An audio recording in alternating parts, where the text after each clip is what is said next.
Assalamualaikum warahmatullahi wabarakatuh. Alhamdulillahirrabbilalamin. Wassalatu wassalamu ala sayyidina Muhammadin wa ala alihi wa ashabihi ajma'in, amma ba'du. Para mahasiswa Sekolah Tinggi Agama Islam At-Taqwa yang saya cintai, Alhamdulillah kita bertemu kembali pada mata kuliah hadis dakwah.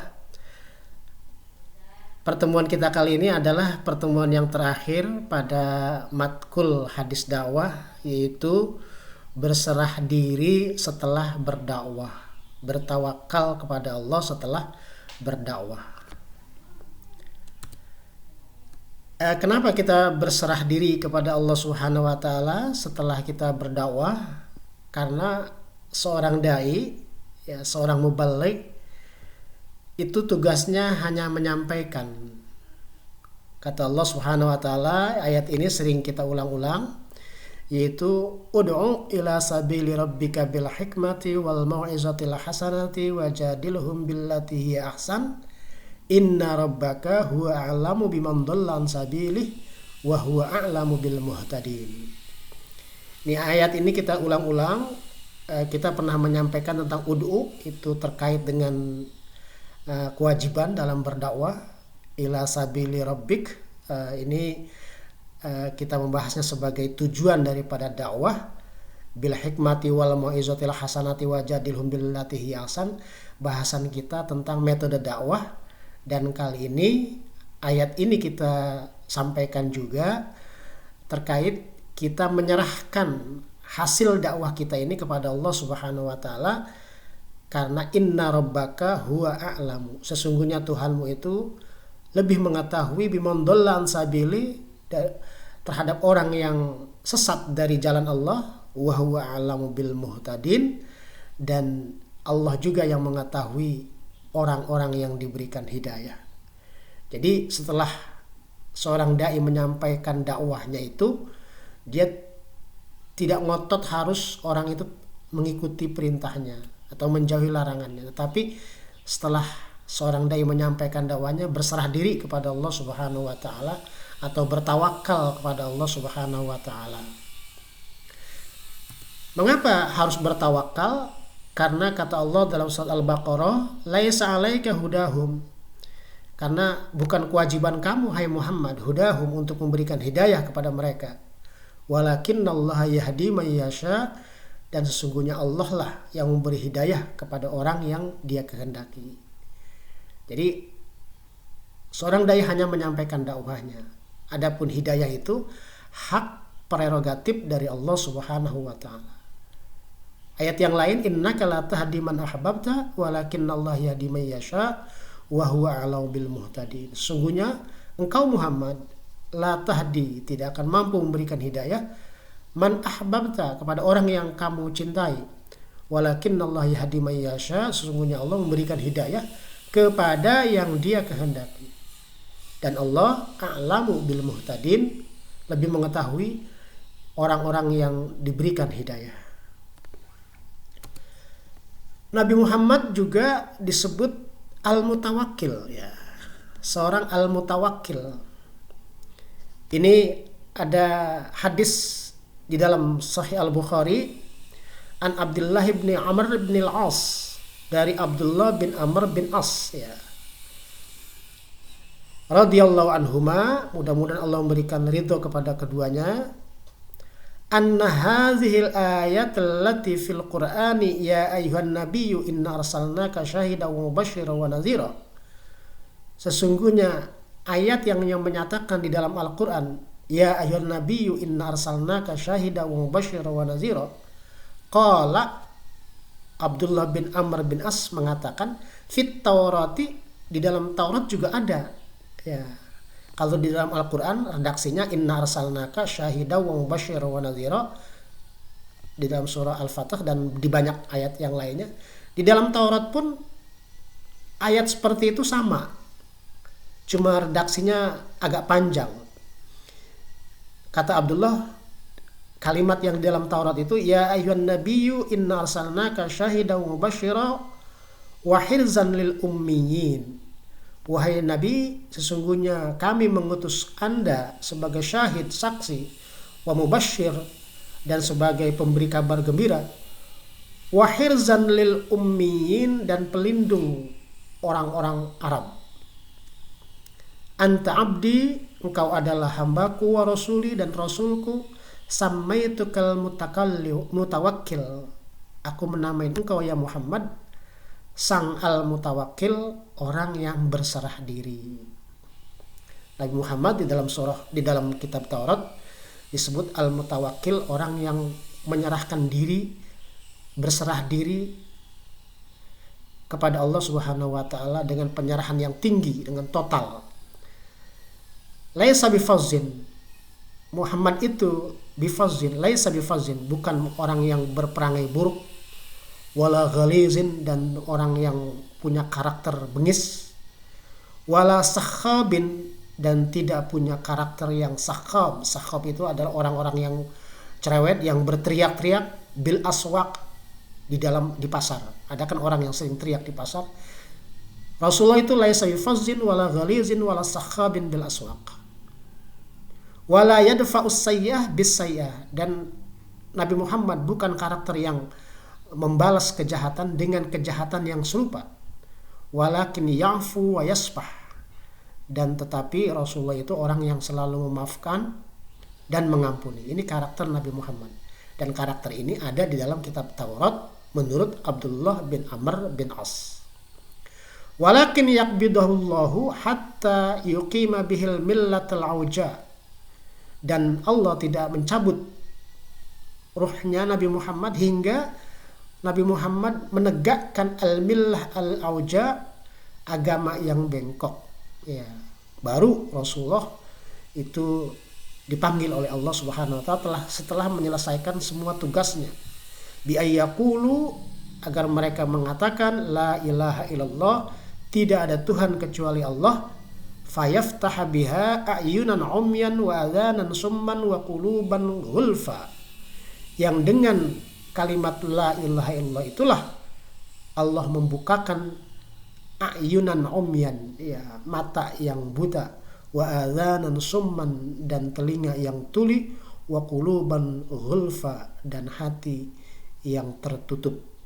Jadi Nabi Muhammad itu orang yang al-mutawakkil, orang yang berserah diri kepada Allah setelah dia menyampaikan dakwah. Tentu Rasulullah adalah orang yang paling banyak, tidak ada orang yang diuji ya melebihi ujian kepada Nabi Muhammad SAW. Adapun demikian Rasulullah al-mutawakkil.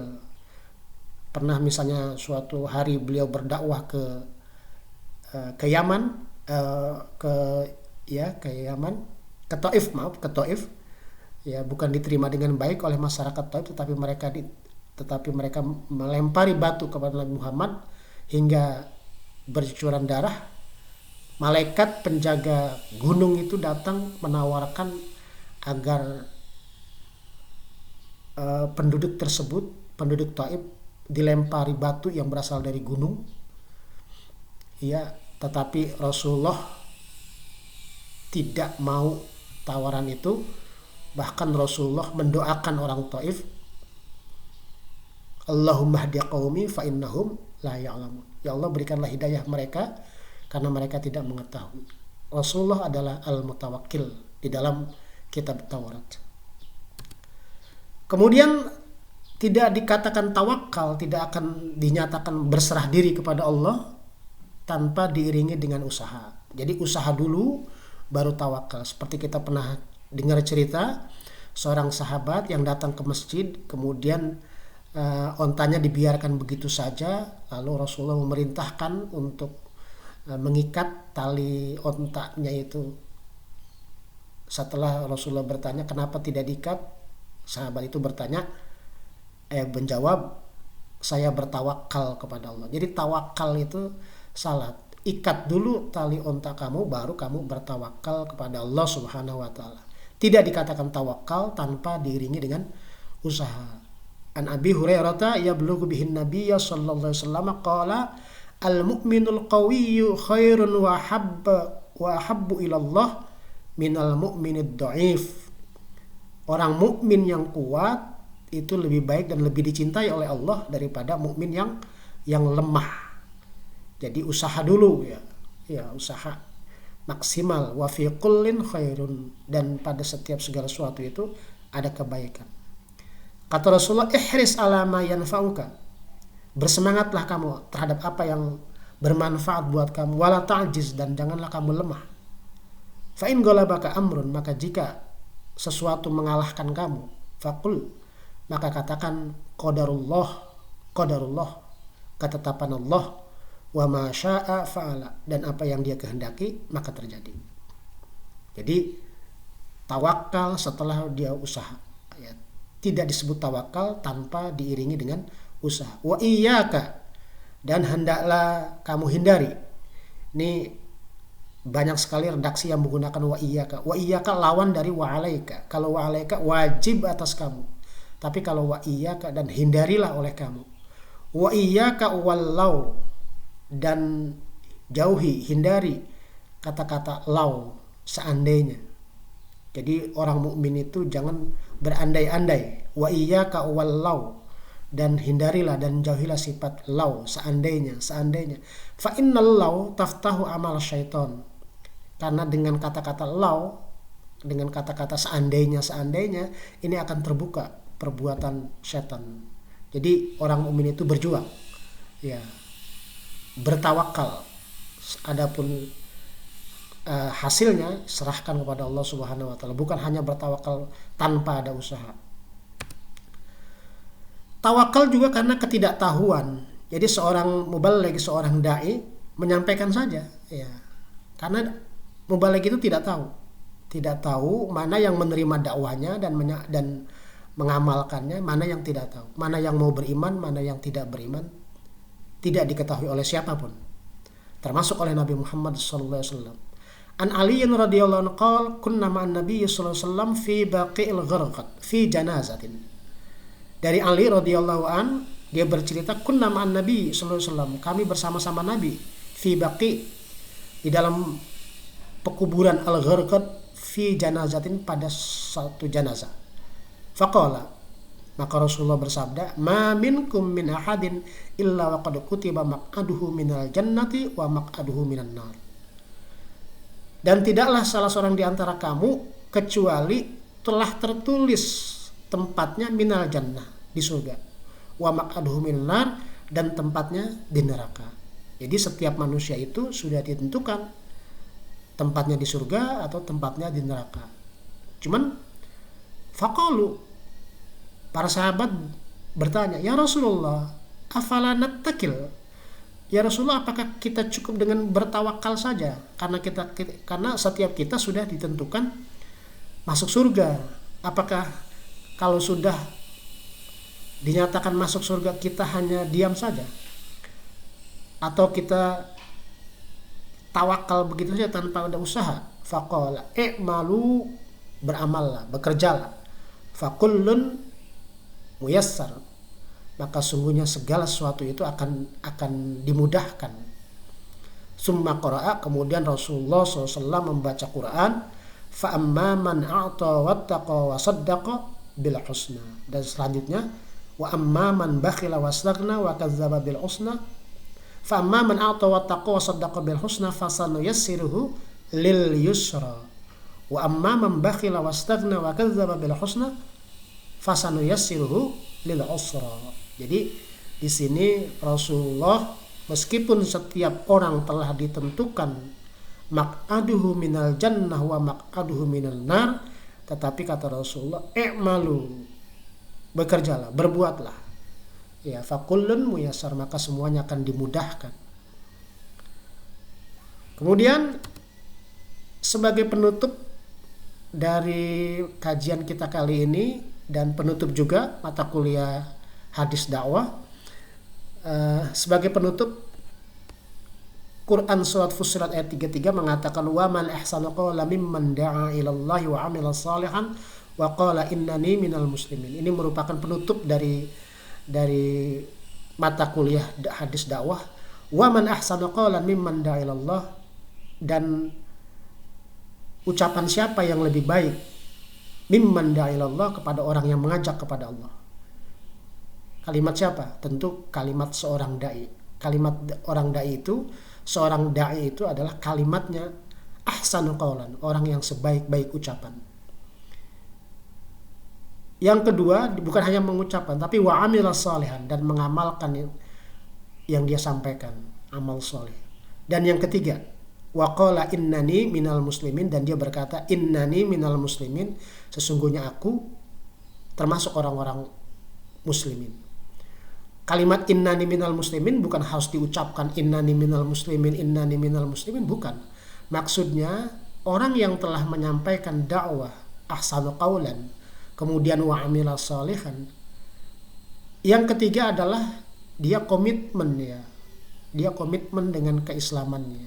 Dia menunjukkan bahwa dirinya adalah orang Islam dengan cara pakaian Islam, dengan cara berucap dengan ucapan Islam, dan semua tingkah laku.